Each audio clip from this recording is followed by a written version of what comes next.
Bismillahirrahmanirrahim students, this is Parvez Awan and you are watching my YouTube and Facebook channel Learn with Studyland। Students, अगर आपने मेरा ये channel अभी तक subscribe नहीं किया तो इसे सब्सक्राइब करें ताकि मेरी तमाम लेटेस्ट वीडियोस आप तक पहुंचती रहें। स्टूडेंट्स, हम पढ़ रहे हैं क्लास 10th का यूनिट नंबर 1 हज़रत Muhammad and embodiment of justice, और आज हम इसका 7वां पैराग्राफ स्टार्ट करने जा रहे हैं। आइए इसको स्टार्ट करते हैं। वाइल जबकि हज़रत मोहम्मद सल्लल्लाहु अलैहि वसल्लम वाज जबकि हज़रत मोहम्मद सल्लल्लाहु अलैहि वसल्लम थे on his death bed, on पर हिज अपने डेथ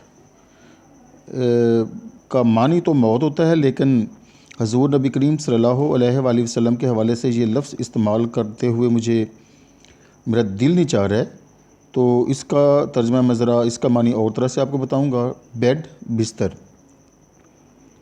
जब हज़रत मोहम्मद सल्लल्लाहु अलैहि वसल्लम बिस्तर वसाल पर थे, तो देखें स्टूडेंट्स, इंग्लिश में अल्फाज तो लैंग्वेज के लिहाज से वैसे ही हैं, लेकिन हमने हस्बे मरातब लफ्ज़ को चूज़ करना है जो नबी करीम सल्लल्लाहु अलैहि वसल्लम के हर लिहाज से शायान शान हो।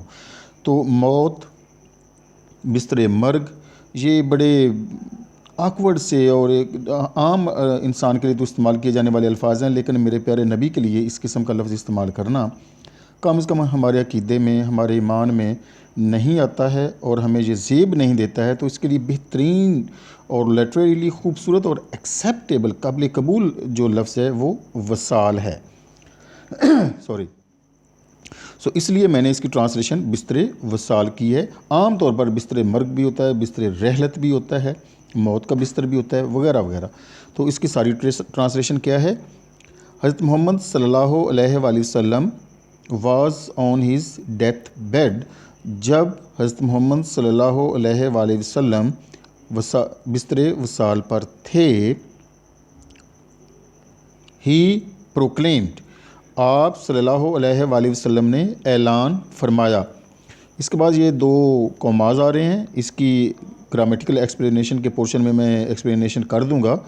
इफ़, अगर, आई ओड, मैंने कर्ज़ लिया हो। ओड कोई चीज़ मुस्तार लेना या कर्ज़ लेना, कर्ज़ उठाना के लफ्ज़ों में ये प्रॉपर इस्तेमाल होता है।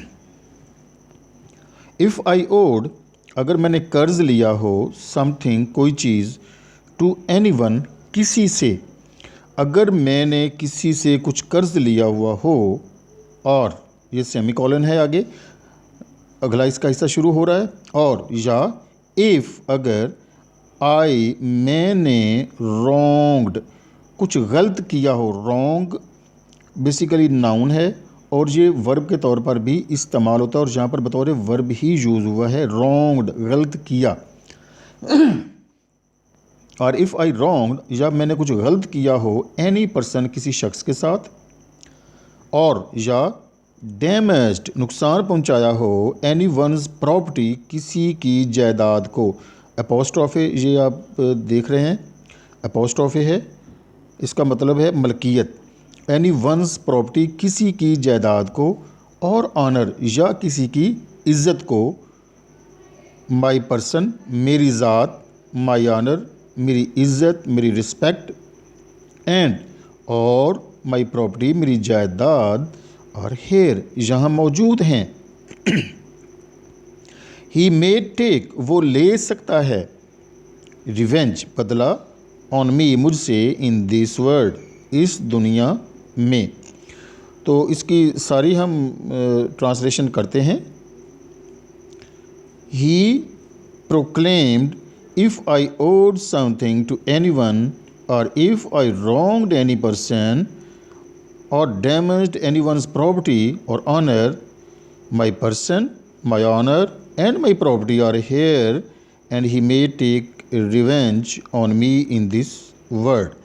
इसकी ट्रांसलेशन है, आपने ऐलान फरमाया कि अगर मेरे ज़िम्मे किसी की कोई चीज़ वाजिबुल अदा हो, या मैंने किसी के साथ कुछ गलत किया हो, या किसी की जायदाद या इज़्ज़त को नुकसान पहुंचाया हो तो मेरी ज़ात, मेरी इज़्ज़त और मेरी जायदाद मौजूद है, वो मुझसे इस दुनिया में बदला ले सकता है।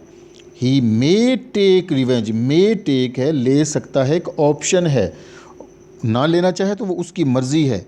ये यहाँ पर कोई कंपल्शन नज़र नहीं आ रही है हमें हुज़ूर पाक सल्लल्लाहु अलैहि वसल्लम के फ़रमान में। ही मे टेक, वो ले सकता है।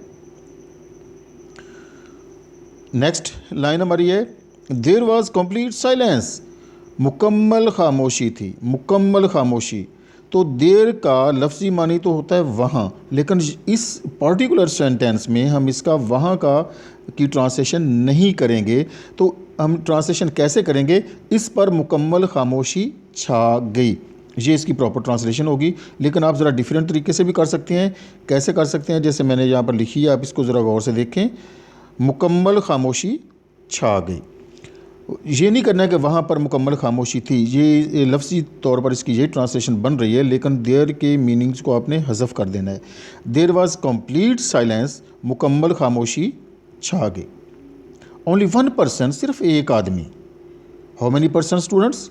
ओनली वन पर्सन, सिर्फ एक आदमी डिमांडेड, मुतालबा किया। अ फ्यू, अ फ्यू का मतलब होता है, फ्यू होता है कम, थोड़ा। अ फ्यू बिल्कुल थोड़ा। अ फ्यू क्या होता है बच्चों? बिल्कुल थोड़ा, मामूली सा, माइनर से। अगर इसके साथ ये आ ना होता, फ्यू होता, तो इसका मतलब होता थोड़े से। जब ए आ गया है तो ये बन गया है अ फ्यू, बिल्कुल थोड़े से। दिरहम्स, दिरहम विच, जो कि वर पेड, अदा कर दिए गए, टू हिम, उसको, किसको? उस पर्सन को जिसने डिमांड की थी। अब इसकी स्टूडेंट्स हम सारी बामुहावरा ट्रांसलेशन देखते हैं।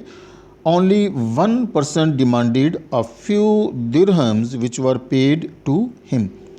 विच वर पेड, ये पैसे वाइज सेंस है स्टूडेंट्स, इसको इसी अंदाज में आपने ट्रांसलेट करना है। सिर्फ एक आदमी ने चंद एक दिरहम का मुतालबा किया जो उसे अदा कर दिए गए। सो होप स्टूडेंट्स आपको इस ट्रांसलेशन की समझ आई होगी, और अगर इस मामले में कोई इबहाम है, कोई आपको समझ नहीं आई है, तो आप मेरे कॉन्टैक्ट नंबर 030133324266, ये व्हाट्सएप है, इस पर आप टेक्स्ट कर सकते हैं, या इसी वीडियो के नीचे कमेंट सेक्शन में आप कमेंट करें, मैं उसका आपको फ़ौरन रिप्लाई भी करूँगा और रिस्पॉन्ड भी करूँगा। इसकी ट्रांसलेशन, इसको एक दो दफ़ा आप ज़रूर वॉच करें ताकि आपको इसकी पूरी समझ आ सके। हमारा नेक्स्ट पोर्शन है इसका वर्ड मीनिंग्स का। तो वर्ड मीनिंग्स और स्पेलिंग बेटा आपने लाजमी याद करने हैं। इस तरह से इससे अगला जो पोर्शन हमारा आ रहा है ग्रामेटिकल एक्सप्लेनेशन का, वो इससे भी ज़्यादा अहम है, और इसको आपने वीडियो को बिल्कुल भी मिस नहीं करना है। सारी एंड तक मेरी वीडियोस देखें ताकि आपको पूरी समझ आ सके चीज़ों की। वाइल, जबकि। डेथ बेड, बिस्तरे वसाल, जैसा कि मैंने आपको पहले बताया था कि ये बिस्तरे मर्ग भी है, बिस्तरे रहलत भी है, लेकिन हजूर पाक सल्लल्लाहु अलैहि वसल्लम के कॉन्टेक्स्ट में चूँकि ये बात हो रही है, तो मैं मर्ग लिखना, मेरे ईमान मेरा इजाज़त नहीं देता है, तो मैंने बिस्तरे वसाल लिखा है। डेथ बेड, बिस्तरे वसाल। प्रोक्लेम्ड, ऐलान फरमाया। ओड, कर्ज लिया। समथिंग, कुछ। एनीवन, कोई एक। रॉन्ग्ड, गलत किया। रॉन्ग होता है गलत, और रॉन्ग गलत करना, ये वर्ब भी है और नाउन भी है, तो यहाँ पर ये बतौर वर्ब यूज़ हुआ है और इसका मीनिंग है गलत किया। पर्सन, शख्स।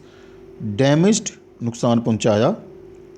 एनीवन, एनीवन्स, ये अपोस्ट्रोफी भी इसके साथ शो हो रहा है, तो इसे हम पढ़ेंगे एनीवन्स, किसी की प्रॉपर्टी, जायदाद। ऑनर, इज़्ज़त। माई पर्सन, मेरी ज़ात। मे टेक, ले सकता है या ले सकता। रिवेंज, बदला। वर्ड, दुनिया। कंप्लीट, मुकम्मल। साइलेंस, खामोशी। ओनली, महज या सिर्फ। डिमांडेड, मुतालबा किया। अ फ्यू, चंद एक, जैसा कि मैंने आपको पहले यहाँ पर बताया था इसकी ट्रांसलेशन करते हुए अ फ्यू की, कि अगर सिर्फ फ्यू होता तो सिर्फ होता चंद, और जब अ फ्यू आ गया है तो चंद एक, यानी कि बिल्कुल मामूली रकम बाकी बच जाती, थोड़ा सा। दिरहम्स, दिरहम, और पेड, अदा किए। So these were the meanings of difficult word students. Hope you would have understood each and every bit of these word meanings. Now we move towards our grammatical explanation portion. इसमें आपको मैं सारे paragraph की grammatical explanation नहीं कर सकता हूँ, 1 या 1.5 या 2 लाइनों के मैक्सिमम करता हूँ। ये जब काम चलते चलते चलते पूरी बुक हो जाएगी तो आपको काफ़ी ज़्यादा नॉलेज ग्रामेटिकल एक्सप्लेनेशन के हवाले से मिल चुका होगा। So very first word is while. While conjunction है। वाज प्रिंसिपल वर्ब है। यहाँ पर ये जो वाज है ये बतौर प्रिंसिपल वर्ब यूज़ हुआ है और अक्सर ये समटाइम नहीं अक्सर ये हेल्पिंग वर्ब के तौर पर यूज़ होता है। Helping verb, he was going, he was writing, he was learning वगैरह वगैरह। लेकिन यहाँ पर ये इस पार्टिकुलर सेंटेंस में ये बतौर प्रिंसिपल वर्ब यूज़ हुआ है। इसके बाद अगर कोई वर्ब होता तो ये हेल्पिंग वर्ब होता, लेकिन चूंकि इसके बाद कोई वर्ब नहीं है इसलिए ये प्रिंसिपल वर्ब है। ऑन प्रेपोजिशन है।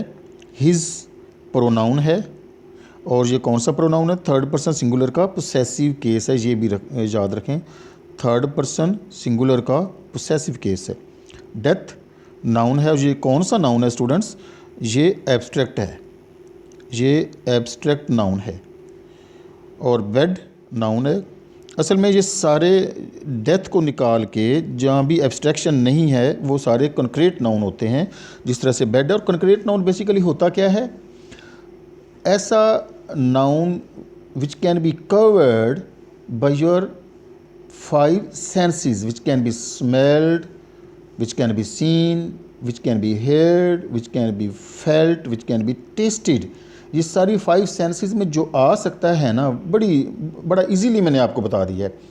जो आपके 5 senses में कवर हो सकता है, आ सकता है किसी भी लिहाज से, टच, स्मेल, टेस्ट, सी, हेयर, किसी भी लिहाज से, चाहे वो सॉलिड हो, चाहे वो गैस हो, चाहे वो लिक्विड हो, इन किसी भी फॉर्म में हो तो वो होता है कंक्रीट। और इन 5 सेंसेस में जो नहीं आता है ना, जो आपके सिर्फ माइंड से डील करता है, जो आपको सिर्फ आप एक इमेजिन ही एक चीज़ को कर सकते हैं, वो शायद वो इमेजिनेशन में भी ना आता हो, वो एब्स्ट्रैक्ट होता है कि किसी भी सेंस में नहीं आता है, उसे हम एब्स्ट्रैक्शन के तौर पर लेते हैं और वो एब्स्ट्रैक्ट नाउन होता है। बेड नाउन है। ही प्रोनाउन है। प्रोक्लेम्ड वर्ब है। और ये 2 कॉमाज आ गए हैं स्टूडेंट्स, इन्वर्टेड कॉमाज हैं, ये बहुत इंपॉर्टेंट चीज़ है। इन्वर्टेड कॉमाज में हम किसी की स्टेटमेंट को हम लिखना हो तो वो लिखते हैं, किसी के अल्फाज ज़ुबान से निकले हुए अल्फाज को हम वैसे का वैसा लिखने के लिए इन्वर्टेड कॉमाज का इस्तेमाल करते हैं। या सम टाइम हमने किसी का रेफरेंस कोड करना है तो उसके लिए हम इन्वर्टेड कॉमाज को इस्तेमाल करते हैं। सो इसी सेंस में ये इन्वर्टेड कॉमाज यहाँ पर यूज़ हुए। और इसकी एक और चीज़ है कि ये 2 जगह पर इस्तेमाल होते हैं। जैसे एडिशनल इन्फॉर्मेशन के लिए कॉमा इस्तेमाल होता है, वो भी 2 जगह पर इस्तेमाल होता है, आगे भी और पीछे भी। इस तरह से इन्वर्टेड कॉमाज भी 2 जगह पर इस्तेमाल होते हैं। ये आप देखें 2 जगह पर इस्तेमाल हुए, एक ये वाला है, एक यहाँ पर इस्तेमाल हुआ है और एक यहाँ पर। इसके अंदर जितनी भी बात बताई गई है ये हजूर नबी करीम सल्लल्लाहु अलैहि वसल्लम की ज़ुबान से निकले हुए अल्फाज हैं जो उन्होंने प्रोक्लेम किए, जिसका ऐलान फरमाया। नेक्स्ट हमारे पास है इफ़ कंजक्शन है। आई प्रोनाउन है, फर्स्ट पर्सन सिंगुलर का सब्जेक्टिव केस है। ओड वर्ब है। समथिंग ये प्रोनाउन है और ये एडवर्ब के तौर पर भी इस्तेमाल हुआ है।